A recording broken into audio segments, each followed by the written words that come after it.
Hey there folks, and welcome back to Star Citizen. Today we're taking a look at the Hornet F7c or more commonly known as the Hornet Tracker. This is the one that has the large radar dish on it. You can kind of see it on the top and protruding from the bottom.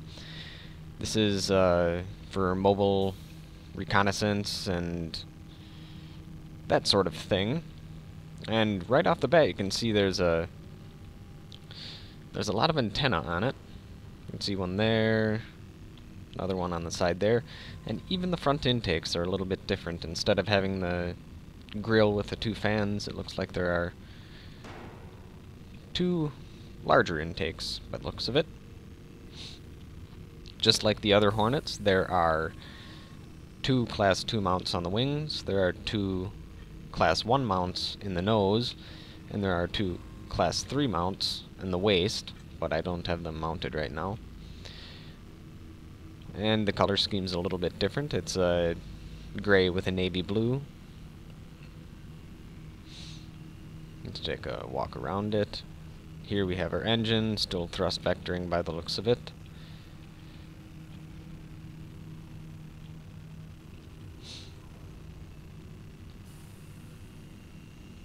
Alright, let's take a look inside the cockpit. I'm pretty sure it'll be very similar to the other ones, but come on. Where's my prompt to open it? There we go.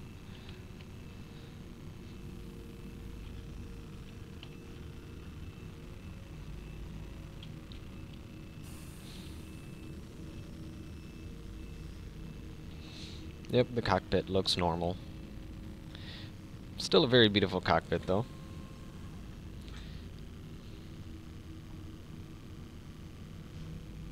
Very nice. And I don't have my hand on the throttle again. Oh well. Yep, same cockpit as the ones that came before it. Very nice looking. So you have WS for your pitch, AD for your roll, Q and E still don't do anything, but that's understandable. And the visibility out of this is the same as the rest of the Hornets. So there's no complaints there.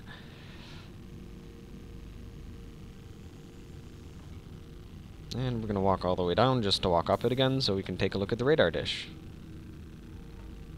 Well, actually, you know what? Let's take a look down here first.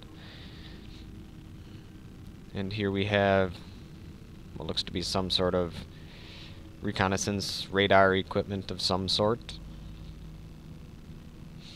Yes, this would be very good as a detection ship if you had it in your fleet, so you could look out for pirates, look out for ambushes and traps like that other ships' sensors couldn't pick up. And you still have your thrusters down here. They're the large thrusters. And this is where the landing gear folds in. Great looking, just as always.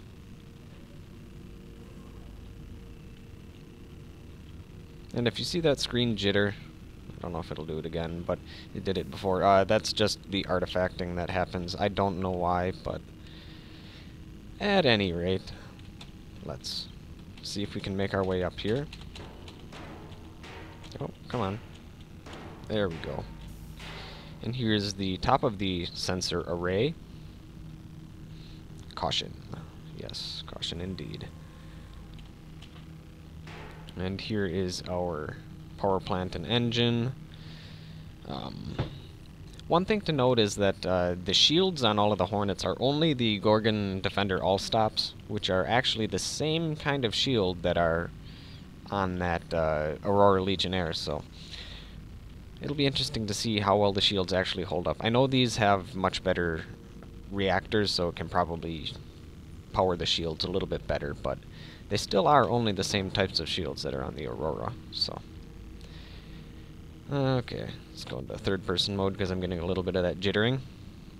And it looks like I'm clipping through the sensor array right now, but I guess that's to be expected. It's in pre-alpha. A very nice-looking aircraft, or spacecraft, I should say.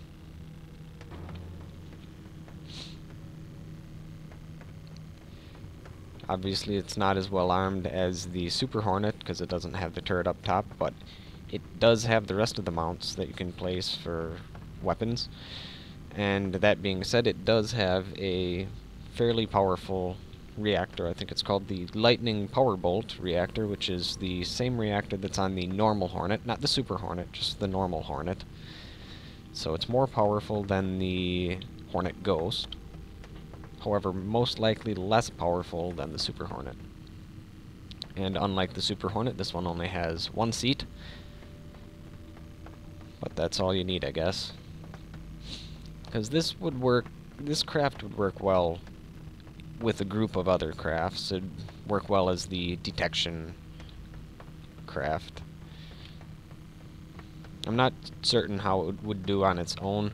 I mean, it certainly could hold its own because it has enough weapons, but I suppose if you're a mercenary and you want to find people that are hiding, this would be a very good craft for you, because you'd be able to find all the stealth ships and all the people that are trying to mask their signatures. Alright, that's going to be it for this ship. I'll meet you up in a little bit when I have the regular Hornet to take a look at. Alright, see you guys in a bit. This is the F7c Hornet, which is your standard Hornet. The only thing remarkable about it is that it has a storage pod built in. And in fact, the loadout to this is incredibly similar to the Tracker Hornet, except the only difference is instead of the Will Ops Long Look radar package, you have a little storage pod inside of that. We'll go look at that in a little bit. So, just as the rest of the Hornets, you have 2 Class 2 mounts on the wings, 2 Class 3 mounts on the waist, 2 Class 1 mounts in the nose right here, and then you have a spot for a Class 4 canard down there. And the only guns that are equipped stock are the Class 2 and the Class 1 mounts. And let's just take a look around it. It's got a kind of boring paint scheme, just gray and a little bit darker of a gray. Looks to be the same engine that's in the Tracker. It's got the same power plant which is in the Tracker, the Lightning Powerbolt. It's got the same thrusters, same 8 thrusters. It has the same shield. So, it's quite similar. And here we'll go into first person and kind of look underneath. From what I understand, this is going to drop down, and you'll be able to put stuff in it, and then it'll hoist it right back up. And then here we have our hydrogen intakes, as well as over here. And there's not too much else to say about this. We'll go in the cockpit just to show you that it's the same as the rest of them. And then we'll wander up top and show you the top of the Hornet. Let's go do that now.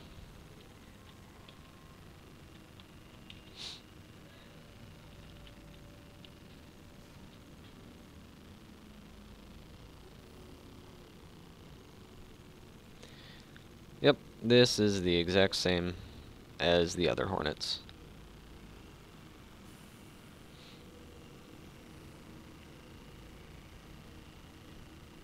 There's still very good visibility. You still have your heads-up display and a couple of fold-out panels. 4 of them by the looks of it. And just as always, you have W and S for your pitch, A and D for your roll, and Q and E still don't do anything, but that's alright.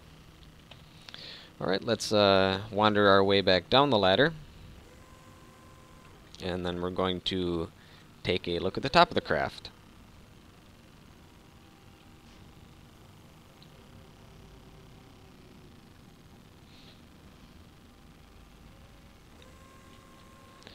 Okay, let's try it again.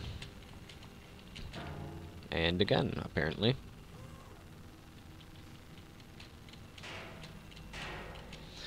Alright, now we're up top. We can take a look at the storage pod. It has a total of 4 tons of storage, and as you can see, my camera's doing that artifacting again, so I'll go back into third-person mode. So we have 4 tons of storage, and same shields that are on that ship. However, that being said, this is probably a lot quicker and a lot more maneuverable than, say, the Avenger, which you could also use as a transport ship. Also, the Avenger has 6 more tons of storage, which is a significant amount, but it is almost twice as heavy as the Hornet, so you have that going for the Hornet. It's a lot lighter, probably a lot more maneuverable, and it might even be more fuel efficient. We don't know yet, but if it is, you'll be able to do quite a bit of transportation with this Hornet. Alright, and that's going to be about it for this Hornet. And in fact, that's it for all of the Hornets as of now. I don't know if they're going to come out with any more variants, but as of now, that's all that they are. That's going to be it for this episode. We'll see you guys next time.